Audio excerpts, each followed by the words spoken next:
नमस्कार दोस्तों, ये एल्डिहाइड, कीटोन और कार्बोक्सिल अम्ल नाम के चैप्टर का अगला वाला वीडियो है। और इस वीडियो में हम लोग मोस्ट इंपॉर्टेंट परीक्षण टॉलेन परीक्षण और फेहलिंग परीक्षण का विस्तार से अध्ययन करेंगे। तो चलिए शुरू करते हैं। सबसे पहले हम लोग देखते हैं टॉलेन परीक्षण के बारे में। टॉलेन परीक्षण के बारे में तीन चीजें आप लोग ध्यान में रखिए, मोस्ट इंपॉर्टेंट। सबसे पहली बात, टॉलेन अभिकर्मक एक दुर्बल आक्सीकारक है।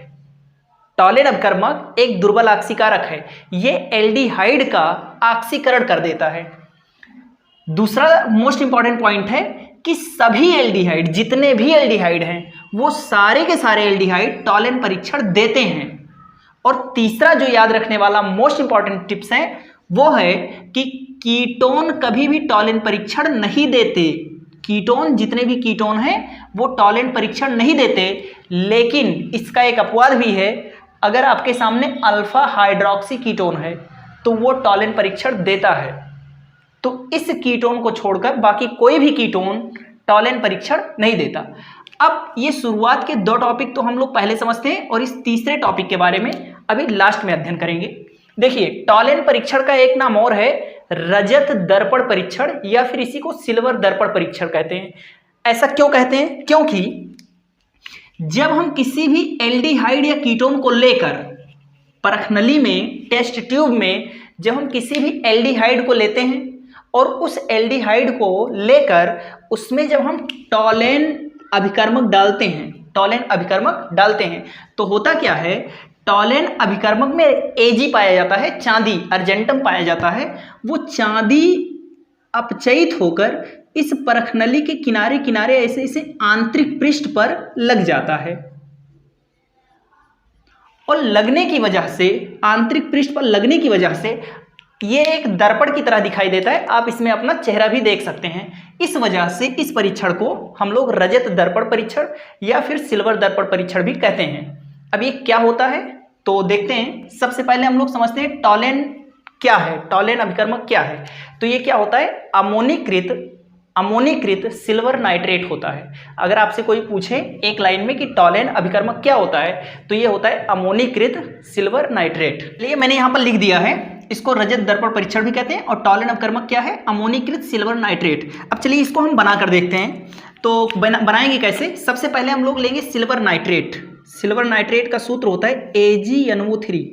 ये हो गया सिल्वर नाइट्रेट। और इसको अमोनीकृत करने के लिए इसमें डालेंगे NH4OH। और फिर इससे बनेगा क्या?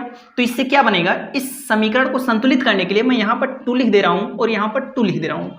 और इससे क्या बनेगा, तो सबसे पहली चीज बनेगी Ag2O बनेगा, सिल्वर ऑक्साइड। और प्लस इसके साथ में बनेगा यहाँ से NH4 और यहाँ से NO3। अब 2 अणु इसके भी, 2 अणु इसके भी, तो बन जाएगा NH4 NO3 का 2 पार्टिकल और साथ में बनेगा H2। ये इसका संतुलित रासायनिक समीकरण है। और फिर क्या होगा, जब आप बर्तन लिए, आपने पात्र लिया और पात्र में जब इसके बहुत सारे अणुओं को डाले और इसके भी बहुत सारे अणुओं को डाले तो वो मिक्स होकर, वो रिएक्शन करके ये सब चीजें बनाएंगे। और अभी उस पात्र में ये भी होगा और ये भी होगा। अब जो ये Ag2O बना है ये फिर से पुनः NH4OH में घुलकर आपको क्या देगा, टॉलेन अभिकर्मक देगा। कैसे देगा देखिए, सबसे पहले हम लोग लिखते हैं Ag2O। ये फिर से NH4OH में घुलेगा और फिर आपको देगा टॉलेन अभिकर्मक। कैसे देगा, 2Ag NH3 का होल ट्वाइस प्लस और फिर OH माइनस प्लस और साथ में देगा H2O। यहां से बनेगा। इस समीकरण को हम लोग संतुलित कर लेते हैं। यहां पर लिखते हैं 4 और यहाँ पर लिखते हैं 3 और फिर ये संतुलित हो गया। और यहाँ पर जो हमें प्राप्त हुआ यही हमारा टॉलेन अभिकर्मक है। ये जो बनकर तैयार हुआ है यही हमारा क्या है, टॉलेन अभिकर्मक है।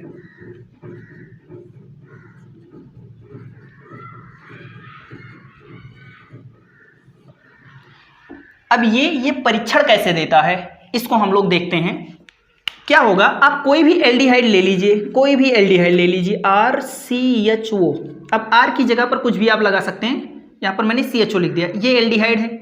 और इस एल्डिहाइड में जैसे ही आप इस टॉलेन अपकर्मक को डालेंगे, संतुलित करने के लिए 2 लगा लेते हैं हम फिर से, AgNH3 का whole twice plus OH minus. जैसे ही हम टॉलेन अपकर्मक को इसमें डालते हैं तो होता क्या है, बहुत सिंपल सी क्रिया होगी। अच्छा, ये सारा का सारा क्षारीय माध्यम में होगा, ये सारा का सारा किस माध्यम में होगा, क्षारीय माध्यम में। क्या होगा, जैसे हम इसमें इसको डालेंगे तो होगा क्या, ये अपचयी, ये ऑक्सीकृत हो जाएगा RCOO और यहां से NH3 में, प्लस यहां से दोनों Ag अपचयित हो जाएंगे और आंतरिक पृष्ठ पर चिपक जाएंगे, जिससे सिल्वर दर्पण बन जाएगा। साथ में अमोनिया बनेगा और अमोनिया के 3 पार्टिकल प्लस H2O बनेगा। इतनी सारी चीजें बनेगी और फिर हमें क्या होगा, रजत दर्पण दिख जाएगा। ये जो दोनों Ag हैं, जो चांदी के 2 पार्टिकल हैं, ये आंतरिक पृष्ठ पर परखनली के लग जाएंगे, जिससे आप उसमें अपना चेहरा देख सकते हैं और इसीलिए इसको कहते हैं रजत दर्पण परीक्षण। ध्यान देने वाली बात यहां पर है कि सारे के सारे एल्डाइड, सभी एल्डिहाइड टॉलेन परीक्षण देते हैं, लेकिन कीटोन टॉलेन परीक्षण नहीं देते। यानी कि अगर आपसे एग्जाम में ये पूछ ले कि आपको एल्डिहाइड और कीटोन, एल्डिहाइड और एसीटोन में विभेद करना है तो कौन सा परीक्षण करेंगे। अब एल्डिहाइड है एसिटेल्डिहाइड और एसीटोन क्या है, कीटोन है। अब वो कीटोन है तो टॉलेन परीक्षण नहीं देगा और एल्डिहाइड यानी कि एसिटेल्डिहाइड टॉलेन परीक्षण देगा। तो आप लोग लिखेंगे कि टॉलेन परीक्षण से हम लोग क्या कर सकते हैं, एसिटेल्डिहाइड और एसीटोन में अंतर कर सकते हैं। यहां पर मैंने लिख दिया है एसिटेल्डिहाइड, जिसका सूत्र होता है CH3CHO। एसिटेल्डिहाइड जो कि क्या है, एक एल्डिहाइड है, और एसीटोन, एसीटोन का सूत्र होता है CH3COCH3। एसीटोन जो कि एक कीटोन है, इसमें विभेद कैसे करेंगे, अंतर कैसे करेंगे, तो इसमें अंतर इसी परीक्षण के द्वारा कर सकते हैं। क्यों, क्योंकि कीटोन टॉलेन परीक्षण नहीं देते और एल्डिहाइड, सभी एल्डिहाइड टॉलेन परीक्षण देते हैं। आप लोग स्क्रीनशॉट लीजिए इसका। हम लोग समझते हैं अल्फा हाइड्रोक्सी कीटोन क्या है, ये कौन सा कीटोन है जो कि अपवाद है, जो कि टॉलेन परीक्षण दे देता है, कैसे दे देता है देखते हैं हम लोग। देखिए, अल्फा हाइड्रोक्सी कीटोन किसे कहते हैं। कीटोन आप लोग सबके सब जानते हैं, C डबल बॉन्ड वो। अब इधर CH3 मैं जोड़ दे रहा हूं और इधर भी मैं CH2 जोड़ दे रहा हूं, या सिंगल बॉन्ड OH और इससे जोड़ दे रहा हूं CH3, इस तरह से। अब देखिए आप लोग, ये हमारा कौन सा समूह है, कीटोन समूह है, और इस कीटोन समूह के पास वाला कार्बन अल्फा कार्बन है, इसके पास वाला कार्बन अल्फा कार्बन है। और जब अल्फा कार्बन पर OH समूह लगा हो तो ऐसे फार्मूले को, हो सकता है ये OH मैं यहाँ भी लगा सकता था, यहाँ 2 बनाकर CH2 बनाकर यहाँ भी OH लगा सकता था। जब कीटोन समूह के पास में जो अल्फा कार्बन है, उस अल्फा कार्बन से OH समूह लगा हुआ हो, तो ये एक ऐसा कीटोनिक फार्मूला है जो कि टॉलेन परीक्षण देगा। अब कैसे देगा, ये क्या बनाएगा टॉलेन परीक्षण देने के बाद, देखिए मैं यहाँ पर लिख देता हूँ टॉलेन अभिकर्मक। जब आप टॉलेन अभिकर्मक को इसमें मिलाएंगे तो होगा क्या, ये CH3 ऐसे रहेगा, CH3, यहाँ C डबल बॉन्ड वो, यहाँ भी बन जाएगा C डबल बॉन्ड वो, और यहाँ पर हो जाएगा CH3 प्लस इस टॉलेन अभिकर्मक का 2Ag, यानी दोनों चांदी के पार्टिकल, ये दोनों चांदी के पार्टिकल अलग होकर रजत दर्पण बना लेंगे, यानी कि परखनली के आंतरिक पृष्ठ पर जमकर सिल्वर दर्पण बना लेंगे और फिर ये टॉलेन परीक्षण दे देगा। तो ये होता है अल्फा हाइड्रोक्सी कीटोन, और इस तरह से 2Ag देकर ये टॉलेन अभिकर्मक टॉलेन परीक्षण देता है। तो आप लोग इसका भी स्क्रीनशॉट लीजिए। अगले परीक्षण के बारे में हम लोग बात करते हैं, फेहलिंग परीक्षण, मोस्ट इंपॉर्टेंट परीक्षण है। इसके बारे में केवल एक खास बात याद रखना, इस परीक्षण को ना तो एरोमेटिक एल्डिहाइड देता है, कोई ऐसा एल्डिहाइड जो एरोमेटिक रिंग से जुड़ा हो, और ना ही कोई कीटोन देता है, यानी एरोमेटिक एल्डिहाइड और कीटोन दोनों फेहलिंग परीक्षण नहीं देते। केवल और केवल एलिफैटिक एल्डिहाइड ही इस परीक्षण को देता है। अब चलिए देखते हैं कि फेहलिंग अभिकर्मक क्या होता है। तो फेहलिंग अभिकर्मक दो विलयन का मिश्रण होता है, दो फेहलिंग विलयन का मिश्रण होता है। अब वो कौन कौन से होते हैं? तो सबसे पहले को कहते हैं फेहलिंग विलयन ए और दूसरे को फेहलिंग विलयन बी। अब फेहलिंग विलयन ये क्या होता है? तो फेहलिंग विलयन ये क्या होता है? ये कॉपर सल्फेट होता है। फेहलिंग विलयन ये क्या होता है? कॉपर सल्फेट होता है। क्या होता है? CuSO4 × 5H2O। इसका रंग कैसा होता है? तो इसका रंग होता है नीला रंग, नीला रंग का कॉपर सल्फेट जो होता है उसी को हम लोग फेहलिंग विलयन ये कहते हैं। दूसरा क्या होता है? दूसरे का नाम है सोडियम पोटेशियम टर्टरेट। अब आप लोग जानते हैं टार्ट्रिक अम्ल का फार्मूला, अगर आप लोग जानते हैं तो इसका फार्मूला आप लोग बना लेंगे। यानी फेहलिंग विलयन ये क्या होता है? तो ये कॉपर सल्फेट के विलयन को ही फेहलिंग विलयन ये कहते हैं, और सोडियम पोटेशियम टर्टरेट के विलयन को फेहलिंग विलयन बी कहते हैं। और इन दोनों का जो मिश्रण है उसी मिश्रण का हम लोग फेहलिंग अभिकर्मक के नाम से जानते हैं। तो चलिए सोडियम पोटेशियम टर्टरेट का फार्मूला बनाते हैं। आप सब के सब टार्ट्रिक अम्ल का फार्मूला जानते होंगे। टार्ट्रिक अम्ल का फार्मूला होता है COOH,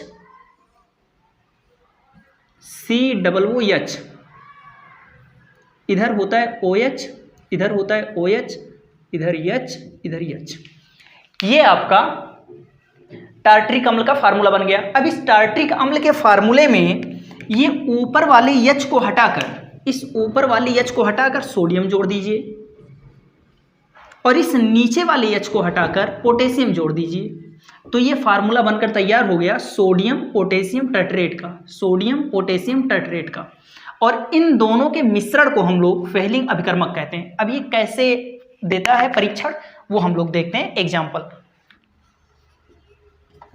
आप कोई भी एलिफैटिक एल्डिहाइड ले लीजिए, कोई भी एलिफैटिक एल्डिहाइड लेंगे RCHO।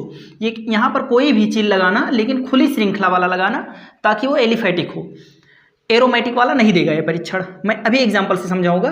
तो इसमें क्या होगा, जब भी कोई एल्डिहाइड लेकर, कोई भी एल्डिहाइड लेकर इन दोनों के मिश्रण को डालेंगे, यानी कि फेहलिंग अभिकर्मक को उसमें डालेंगे, तो फेहलिंग विलयन 2 से क्या आएगा? OH आएगा, टूट कर क्या आएगा? OH आएगा। और कितने OH?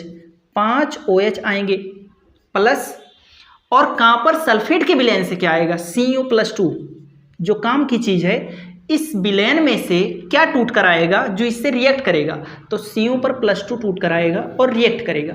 अब रिएक्ट कैसे करेगा? तो होगा क्या, ये R जो है, ये जो R है CHO, ये ऑक्सीकृत हो जाएगा, ऑक्सीकृत हो जाएगा। देखिए इसमें एक ऑक्सीजन था, एक ऑक्सीजन और आ गया, प्लस और क्या बनेगा? इसमें 3 पानी के पार्टिकल बनेंगे, 3 पानी के पार्टिकल बन गए। और इसके बाद Cu2O, कॉपर ऑक्साइड, कॉपर का ऑक्साइड बनेगा, और ये लाल अवक्षेप बनाएगा, लाल अवक्षेप होता है ये, लाल लाल नीचे तली में जम जाएगा। और जैसे ही लाल लाल तली में जम गया, समझ लीजिए कि निश्चित हो गया कि ये क्या है? एक एलिफैटिक एल्डिहाइड है। और ये आपका फेहलिंग परीक्षण कंप्लीट हुआ। अब R की जगह पर देखिए, इस तरह से एग्जाम में क्वेश्चन पूछता है, अगर आप लोग यहां पर ऐसे ले ले CH3 CHO, और फिर क्या करवाएं? रिएक्शन करवाएं। और फिर अगर आप ऐसे ले लें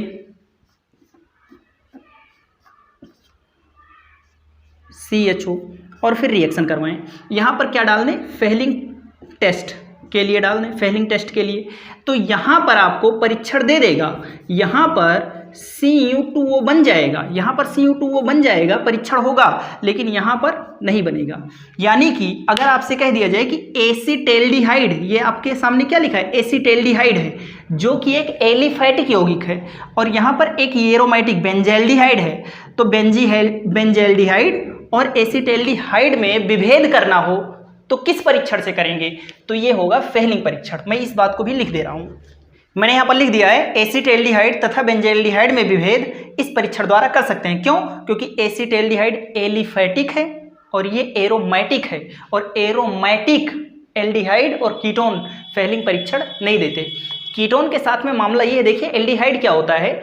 एल्डिहाइड इतना उतावला है अपना ऑक्सीकरण करवाने के लिए कि इसमें कुछ भी डाल दें, दुर्बल ऑक्सीकारक डाल दें, तब भी ये क्या होगा, ऑक्सीकृत हो जाएगा। प्रबल ऑक्सीकारक डालेंगे तब भी ऑक्सीकृत हो जाएगा।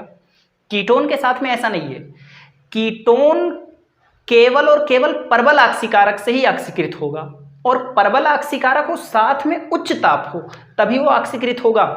लेकिन जो हमारा एल्डिहाइड होता है इसमें चाहे दुर्बल ऑक्सीकारक डालें, प्रबल ऑक्सीकारक डालें, कोई भी ऑक्सीकारक डालें, ये क्या होगा, ऑक्सीकृत हो जाएगा।